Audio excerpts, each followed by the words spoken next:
రవీంద్ర భారతిలో నాట్య గురువు వెంపటి చిన్నసత్యం నాట్య పరంపర భవిష్యత్ తరాలకు వారసత్వంగా అందించాలని కోరారు. వారు కూతురు మాట్లాడుతూ మీడియా సమావేశంలో వివరాలు తెలియజేశారు. నా పేరు చావలి బాలత్రిపురసుందరి. వెంపటి చిన్న పద్మభూషణ్ డాక్టర్ వెంపటి చిన్నసత్యం గారి అమ్మాయిని ఇవాళ ఏప్రిల్ 2వ తారీఖు రవీంద్ర భారతిలో ఇవాళ మేము శ్రీపద పారిజాతం అనే నృత్య రూపకం చేశాము. ఇది మా నాన్నగారు 20 సంవత్సరాల క్రితం చేసిన బ్యాలే. ఇది దాన్ని మళ్ళీ రివైవ్ చేయాలన్న ఉద్దేశంతో ఇవాళ నా శిష్యులతో ఇవాళ ఇక్కడ చేయించాము. చాలా సంవత్సరాల తర్వాత మళ్ళీ అదే వైభవం తీసుకొచ్చి చేద్దామని సదుద్దేశంతో చేశాము. చాలా దిగ్విజయంగా ఇది పూర్తయింది. ఇవాళ మాకు చాలా సంతోషంగా ఉంది. సుమారు 50 మంది ఇందులో పార్టిసిపేట్ చేశారు. 30 నుంచి 40 దాకా ఆర్టిస్టులు, ఆర్కెస్ట్రా, టెక్నీషియన్స్ అందరూ కలిపి 50 నుంచి 60 దాకా ఉంది. ఇప్పటి వరకు ఎన్ని చేశారు? వెంపటి నాట్య మీద అనే ఫెస్టివల్ పెట్టుకుని చేశాం. ఇది 3వ సంవత్సరం. ఈ ఫెస్టివల్ ద్వారా మేము ఇది 4వ బ్యాలే చేస్తున్నాము. మొదట్లో కళ్యాణ రుక్మిణి, క్షీరసాగర మఠనం, హరవిలాసం, ఇప్పుడేమో శ్రీపద పారిజాతం అని 4 చేసాం. ఫెస్టివల్ కాకుండా అంతకుముందు ఇంకొక 2-3 బ్యాలేజ్ కూడా చేసాం. కానీ మళ్ళీ ఫెస్టివల్ పేరుతో మళ్ళీ తీసుకొస్తాం. ప్రతి ఏటా సంవత్సరానికి ఒక బ్యాలే చొప్పున చేసుకుంటూ. వెంపటి చిన్నసత్యం గారు మరో చెప్పండి. పద్మభూషణ్ డాక్టర్ వెంపటి చిన్నసత్యం గారి గురించి చెప్పవలసింది ఏముందండి? ప్రపంచం అంతా ఆయనకి తెలిసిన వాళ్ళే. ఆయన శిష్యులు ప్రశిష్యులు అందరికీ కూడా ఆయన బాగా తెలిసిన మంచి సుపరిచితులు. ఆయన గురించి చెప్పేంత గొప్పవాళ్ళం మేము కాదు. ఆయన కన్న కూతురిని కాబట్టి అంతకంటే ఏం చెప్తాను. ఆయన కూతురుగా పుట్టి నేను భాగ్యం నాకు.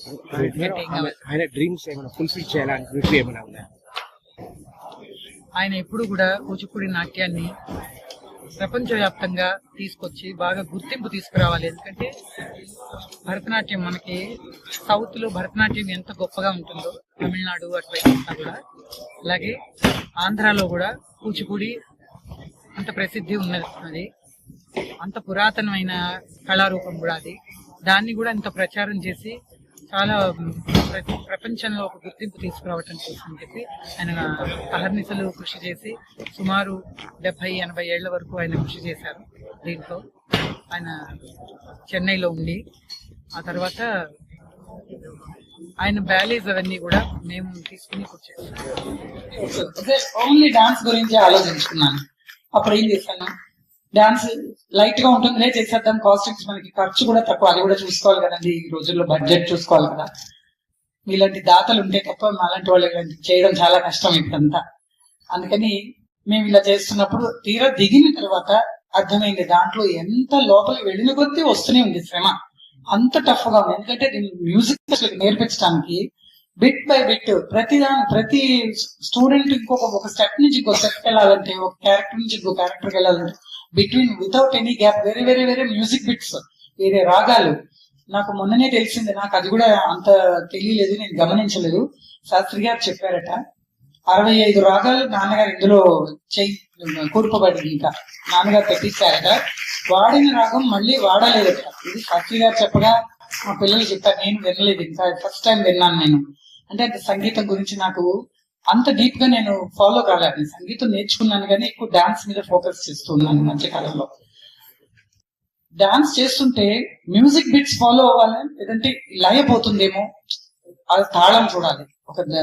ఇందులో ఎక్కువ రూపక తాళం, కండచాపలో ఉంటుంది, అలా చాలా ఉంటున్నాయి. వాళ్ళు ఎక్కువ రూపక తాళంలో వస్తూనే ఉంది.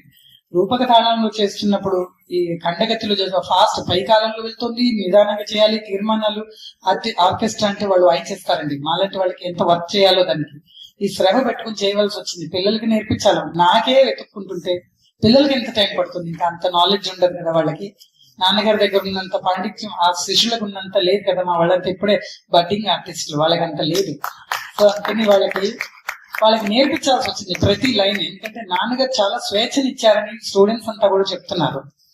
ఆయన నేర్పించి పలానాని ఊరికే ఫామ్ చెప్తారు, మిగతాదే మీరు స్పాంటేనియస్ గా అప్పటికప్పుడు మీ తెలివితేటలతో మీరు చేయండి, అర్థవంతంగా ఉండాలి, ఇది మీనింగ్, కానీ మీరు చేయండి అని చెప్పి స్వేచ్ఛనిచ్చేవారట. ఆదిత్రి చంద్రమౌళి గారు వీళ్ళందరికీ కూడా ధన్యవాదాలు తెలియజేసుకుంటూ మనకు ఒక చిన్న పార్టిసిపేషన్ చేసుకుందాం. మన సంస్థ పక్షాన అభయవాణి విచలికేతన పక్షాన ఇవాళ ఈ ప్రత్యేకమైనటువంటి సందర్భంలో కూచిపూడి నాట్యకళా సామ్రాజ్యంలో 3 అక్షరాల పేరు వెంపటి. పేరుకు చిన్న సత్యమే అయిన ఒక మహా సామ్రాజ్యాధినేతగా, ఒక మహా విశ్వరూపంగా, మహా త్రివిక్రముడుగా వారు చేసినటువంటి ప్రయత్నాలు, ప్రదర్శనలు అపూర్వం అనేది మరొక్క మారు ఇవాళ రుజువయ్యింది. వెంపటి అన్న ఇంటి పేరు ఒక మంత్రంగా మారిపోయింది. శ్రీ వెంకటేశ్వర ప్రభువుని కీర్తించడానికి, స్థుతించడానికి అన్నమయ్య ఎన్ని వేల పదాలు, ఎన్ని లక్షల పదాలు వాడాడో వెంపటి అన్న 3 అక్షరాలు ఆ నృత్య సుమం నాట్య సుమాన్ని అలా అలా అలా పారిజాతంగా సమర్పించాడు. కాబట్టే ఇంత దివ్యంగా, ఇంత భవ్యంగా, ఇంత రమ్యంగా కార్యక్రమం వచ్చింది.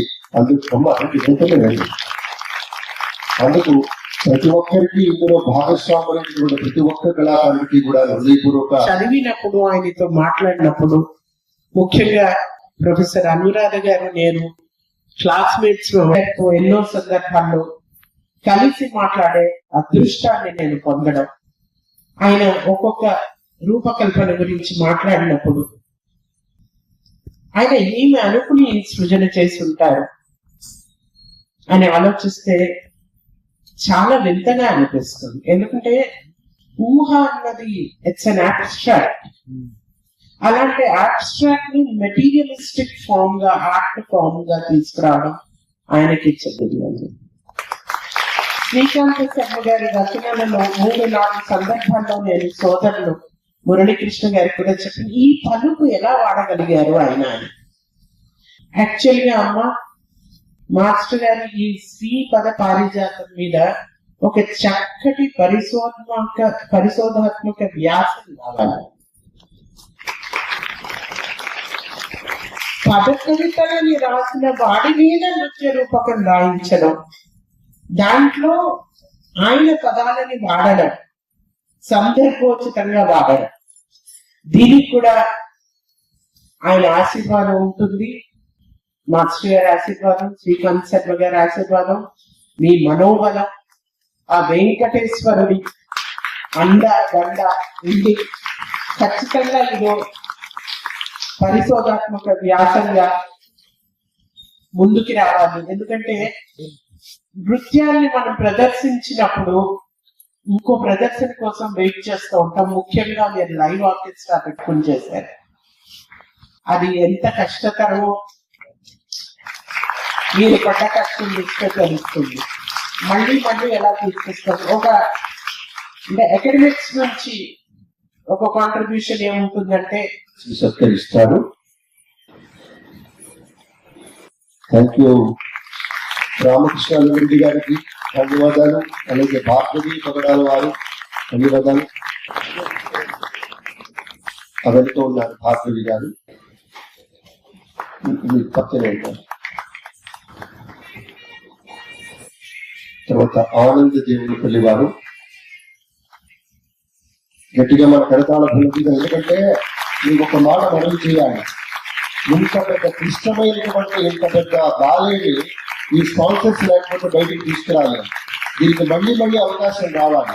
ఇవాళ చిన్న లోకాన్ని దాటుకుంటూ వచ్చారని ఇందాక అరుణాభిక్ష అన్నారే, అది దాటాలి అంటే మరి 4, 2, 3, 4 ప్రదర్శనలు అయితే ఎంత నలిగితే అంత వజ్రంలా మెరిసేటువంటి అవకాశం కూడా ఉంటుంది. కాబట్టి అది ఒక ప్రత్యేక సందర్భం. ఇలాంటి వాళ్ళు ఇంకా విస్తృతంగా రావాలని మళ్ళీ కోరుకుంటూ, ఒక తండ్రి గారి యొక్క వారసత్వాన్ని నిలిపేటువంటి ప్రయత్నం చేస్తున్నటువంటి మన అభినయవాడి విచలికేతన సంస్థాపకురాలు చావలి బాలాత్రిపుర సుందరి గారి యొక్క కృషి అనుపమానంగా మనవి చేస్తూ, ఈ నాట్యకళకు ప్రపంచవ్యాప్తంగా ఒక గొప్ప గుర్తింపును తీసుకొచ్చి ఆ కళాస్వరూపాన్ని ఒక అద్భుతమైన విశేషంగా మార్చినటువంటి యుగ పురుషుడిగా చెప్పుకోవాలి పద్మభూషణ్ డాక్టర్ శివసత్యం మాస్టర్ గారిని. వాళ్ళు ఎంతగా తలుచుకుంటే అంతగా నాట్యం అబ్బుతుంది అంటారు.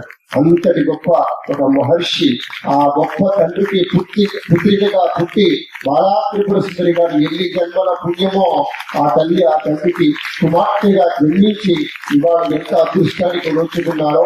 ఒక హరవిలాసం చేసిన, చండాలిక చేసిన, రుక్మిణీ కళ్యాణం చేసిన, ఇవాళ శ్రీపద పారిజాతం చేసిన, రేపు రానున్న ప్రాజెక్ట్ కూడా అనౌన్స్ చేస్తే చాలా సంతోషం. మళ్ళీ ఇది అయ్యాక నెక్స్ట్ ప్రాజెక్ట్ కూడా నాన్నగారి అన్ని దాదాపు 16 బ్యానర్లు ఉన్నాయి.